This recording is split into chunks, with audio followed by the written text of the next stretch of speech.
Now, as a CEO and founder, I mean, that's tough. I mean, you're wearing a lot of hats.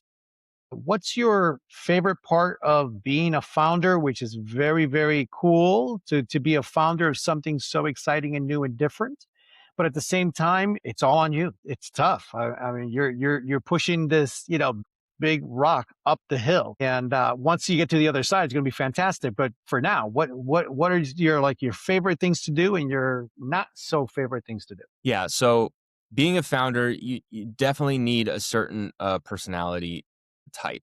It's more about I just can't work I can't be an employee. I think I have ideas. I think that there's a lot of problems that are underserved that are just not being addressed.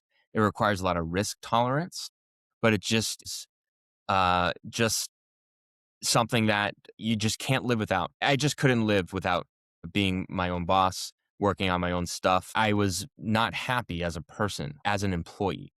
So my favorite thing to do is finding discoveries where I'm researching, I'm talking with my co-founders or my partners, and we are discovering things. Like, for example, when I did the legal research and I discovered that no other company has the legal authority to license this kind of data, and it's a $300 billion market. So that's a highlight of my, startup career. But and then of course the things that are not so fun are the sacrifices, is the risk. It's eating KFC at night sometimes when you don't want to.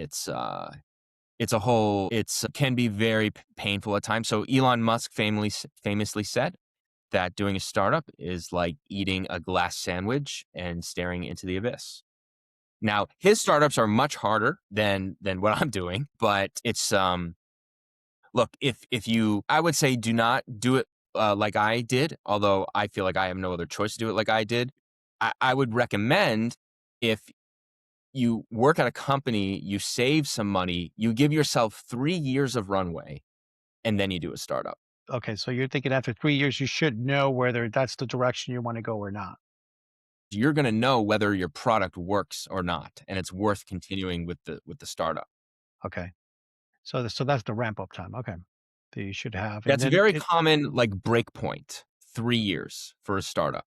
what can you see today that would make you extend that to 4 and 5 years? What do you need to see?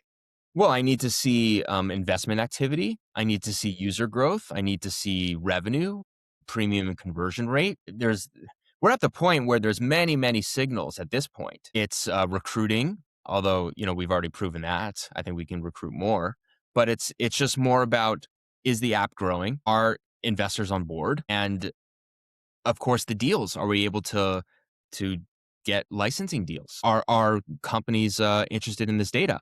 I mean, I've already talked to a couple that are interested, but can we get to that data set size? Going back to the reason why you had asked me how big of a data set size, I said 50 million ratings on a million photos. This is some of the feedback I've gotten from, like, hedge fund type guys, that they want to they're not interested in the data set if it's not continuous and it's not at a certain size. So the great thing about startups is that you have very incremental milestones, that it's very clear how and if you are progressing. It's very, very easy to see.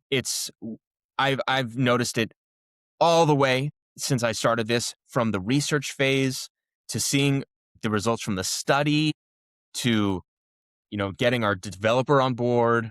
And now, since we launched the app, we're getting daily new user growth and paid subs without a marketing budget. I mean, that's huge. So there's a lot of things to look at.